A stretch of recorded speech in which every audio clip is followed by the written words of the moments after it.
Fala galera, sejam bem-vindos ao canal. Eu sou o Rogério Nascimento e hoje eu vou falar dele, o profissional que tem um dos maiores salários da área de TI.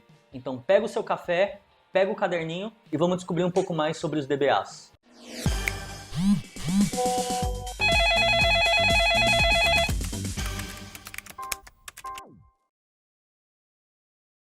Fala pessoal, sejam novamente bem-vindos ao canal. Se você está aqui e ainda não é inscrito, se inscreve, compartilha esse vídeo. Então, para quem não sabe, eu sou o Rogério Nascimento, sou arquiteto de dados, trabalho há mais de 15 anos na área de TI, já atuei como desenvolvedor, SQL Server, já atuei com VB, VBNet, já atuei como analista de BI, administrador de banco de dados, minhas especializações são todas na área voltada para a área de dados. Hoje eu atuo numa grande multinacional, na área estratégica com a parte de arquitetura, também apoiando a equipe de banco de dados, as equipes de BI, beleza? Então vamos começar falando primeiro o que faz um DBA. Pessoal, basicamente o DBA é aquele cara que vai cuidar da sua base de dados. Ou seja, ele é responsável por todas as informações que estão armazenadas e como elas vão ser armazenadas no seu banco de dados da sua aplicação. Então, o que ele faz? Ele garante a segurança e a integridade da informação. Por que um profissional desse é bem remunerado? E existe essa teoria de que, poxa, os DBAs têm o maior salário da área de TI. Porque como o tio Ben falava, com grandes poderes vem grandes responsabilidades. Se você é o responsável por toda a informação, como ela vai ser armazenada, como ela vai ser acessada, a disponibilidade da informação, a coisa mais importante que a empresa tem hoje em dia, pessoal, é o quê? São os dados. Se uma aplicação sai do ar, eventualmente você consegue subir um servidor de aplicação ali e voltar rapidamente a sua aplicação para o ar. Porém, se você perde a sua base de dados, você não tem um backup, você não tem uma alta disponibilidade daquela informação, o seu contratante vai estar perdendo dinheiro. Novamente, uma das coisas mais importantes que a gente tem no mercado são justamente os dados, a riqueza de todas as empresas, né? Se esse cara é responsável por aquilo de mais valioso que a empresa tem, seja por garantir uma alta disponibilidade da informação, seja garantir a segurança daquele dado, garantir que a sua base de dados não seja feito um injection, não seja invadida. Consequentemente, quanto maior a sua responsabilidade, maior vai ser a remuneração que você vai ter. E eu vou falar mais pro final do vídeo mais ou menos umas médias de mercado, tá? Então, segura aí que a gente já vai chegar lá. Como que eu me torno um DBA? Primeiro passo, pessoal, você tem que aprender linguagem SQL. Ah, Rogério, mas onde que eu vou aprender linguagem SQL? Tem um curso de graça no canal, rapaziada. Toda semana eu tô lançando vídeo. Então é só vocês se inscreverem aqui. Tem lá o curso Padawan. A gente vai do nível Padawan, Cavaleiro Jedi até Mestre Jedi. Vou passar conhecimento de tudo aqui para vocês. Transact SQL, administração de bancos de dados, análise e desenvolvimento de cargas Integration Service, criação de cubos em ETL. Então, primeiro passo, quero me tornar um DBA, o que eu faço? Se inscreve no canal e acompanha os vídeos, beleza? Uma coisa muito polêmica, pessoal, e que eu defendo, é que, na minha concepção, eu acho complicado o cara que a primeira profissão dele, no ramo de tecnologia, ser o DBA. Por quê? Para quem tá ouvindo aqui, é o amendoim.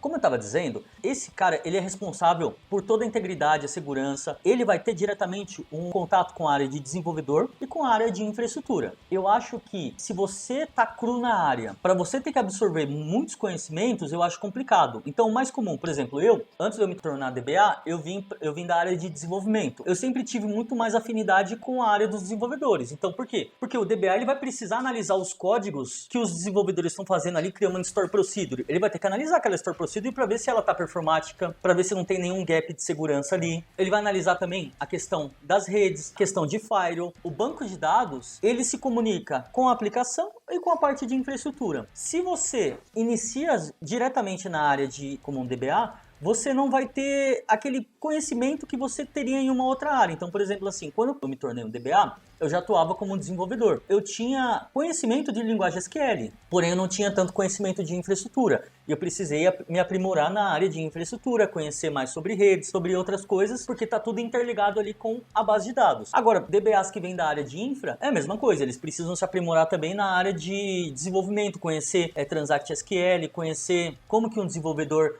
criam uma conexão com a base de dados, como é feito as leituras. Isso significa que eu não posso iniciar diretamente como um DBA e eu vou ter sucesso? Não, porque eu conheço vários excelentes DBAs que começaram diretamente como um DBA e foram se aprimorando ali em cada uma das áreas. Só que eu acho que é mais difícil. Qual tecnologia escolher? Hoje em dia a gente tem vários players de banco de dados aí no mercado. Assim, para quem está começando, eu costumo recomendar ou SQL ou Oracle. Por quê? Tem MariaDB, eu tenho NoSQL, eu tenho várias opções de base de dados. .NET, Java, SQL e Oracle é igual caça-jeans, nunca sai de moda. Vocês vão precisar de arrumar um primeiro emprego na área. Lógico que depois vocês podem se aprofundar em outras tecnologias, mas onde que está a maior quantidade de empregos? Nessas tecnologias. Então, eu recomendo que você escolha um dos dois e se aprofunde neles, ou SQL ou Oracle. Como que é o dia a dia de um DBA? Bom, digamos que você tenha uma aplicação nova que está sendo desenvolvida. Qual que é a primeira atribuição que esse profissional vai ter? Ele vai ter que configurar o ambiente, ele vai atuar muito ali com o pessoal de infraestrutura. Vocês se lembram no curso de SQL? E novamente, se vocês não conhecem aqui, eu estou lançando um curso de SQL aqui de graça. Lá na primeira aula, quando a gente estava instalando o SQL Server, eu dei um alerta para vocês de uma questão do firewall. E aí, voltando no que a gente estava conversando agora há pouco. Isso é uma questão de infraestrutura. Só que o DBA, ele não só fica voltado para o banco de dados. Como o banco de dados está no centro, entre a infraestrutura e o desenvolvimento, você tem sempre uma questão se comunicando com a outra. Então, naquela aula, eu até alertei vocês, falei assim, gente, tem a questão do firewall aqui, se vocês quiserem conectar uma outra máquina, vocês vão ter que abrir uma exceção lá no seu firewall. Novamente, reiterando o que eu já tinha dito anteriormente, né? Que esse profissional ele tem que ter alguns conhecimentos de outra área para ele conseguir ter êxito ali nas atividades dele, né? As atribuições dele, ele é responsável por instalar os bancos de dados, ele é responsável pela disponibilidade, muitas vezes tem algumas divisões, quem cria o modelo de dados é o administrador de dados, quem cria só a parte de homologação e produção, que são os ambientes produtivos, é o DBA. Só que muitas empresas têm o DBA que faz tudo, que é o cara que faz o modelo de dados, ele cria Store Procedure e disponibiliza para os desenvolvedores. Muitas vezes os desenvolvedores também criam essas proxies, passam para o DBA, e aí vem um pouco daquele conhecimento de desenvolvimento que eu falei para vocês anteriormente, que você tem que ter para, poxa, essa proc aqui tá legal, tá performática, isso daqui vai rodar bem no ambiente, isso daqui não vai rodar bem. Um exemplo disso que eu dei para vocês também foi na aula de joins, quando a gente falou, então... Novamente, o curso de SQL, vai ter muita coisa boa ainda vindo por aí. Então, assim, depois que a aplicação ficou pronta, qual que é o passo? Subir em produção. Então esse cara, ele vai continuar monitorando ali o seu banco de dados, ele vai ver como vai estar o recurso, como está o consumo dos recursos de hardware, software do seu banco de dados. Ele vai controlar as publicações, então eventualmente um desenvolvedor precisa mudar uma regra, está numa Store Procedure ou precisa adicionar um campo numa tabela. Ele vai ser responsável por disponibilizar informações, ele vai cuidar dos backups. Poxa, eu tenho meu banco de dados lá em produção, rodando. O que eu tenho que fazer? Eu tenho que disponibilizar backups para eventualmente, se eu tiver qualquer falha, eu ter a disponibilidade daquela informação. Ele é responsável por montar um planejamento de backup para que em determinada situação você não tenha nenhuma perda de informação. Eu vou me aprofundar mais nisso no curso de DBA, tá? Pessoal que vai ter aqui no canal. Mas assim, existem vários tipos de backups diferentes. Então você tem o backup de log, backup full, backup diferencial. E aí você consegue manter uma estratégia para que, vamos supor que o meu banco de dados caiu às 5 da tarde. Eu consigo voltar a informação até 4h59.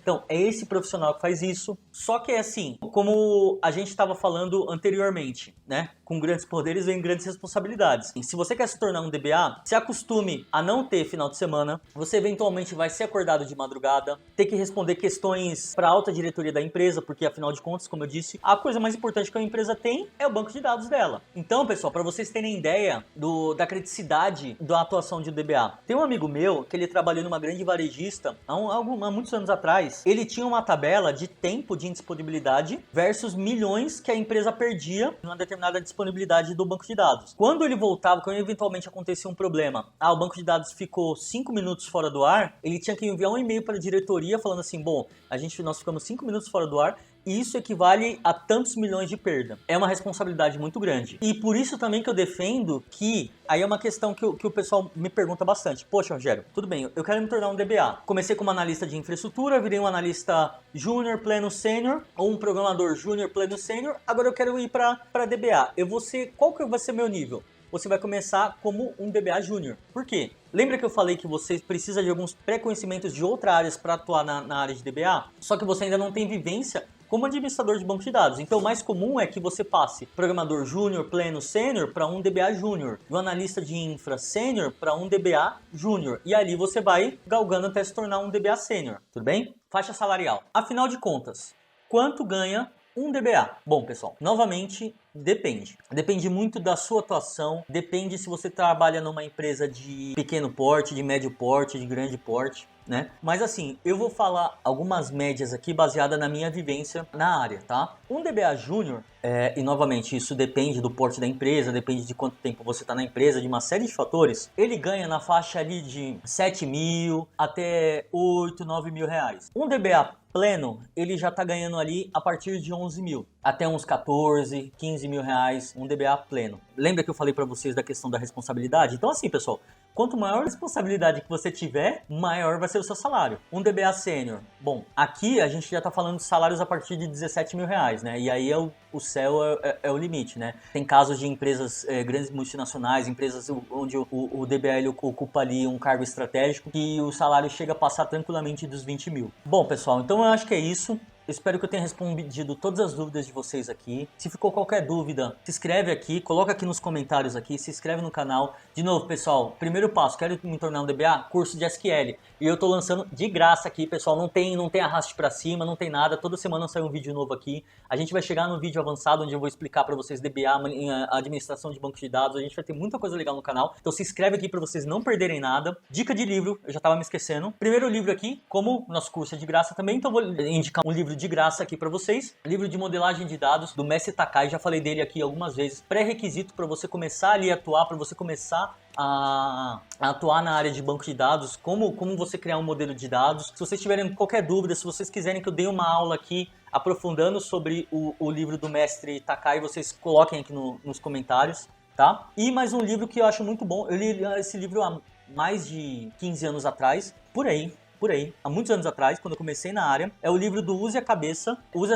SQL Server. Eu acho que vocês acham até hoje para vender esse livro. É muito bom que ele tem uma didática muito legal, assim, de em determinado momento você tá lendo o livro, vira de ponta cabeça, e aí você vai se entretendo com o livro ali ao mesmo tempo que você vai aprendendo. Eu gosto muito dessa série, eu não sei se ainda existe essa série de Use a Cabeça. Bom, e é isso, galera. Espero que vocês tenham gostado. Se você tem aquele amigo que quer ingressar na área de TI, mas não sabe como, compartilhe o nosso canal aqui com eles. É isso aí. Até semana que vem, pessoal. Um abraço. Peraí, rapidinho, só fazer um negócio aqui.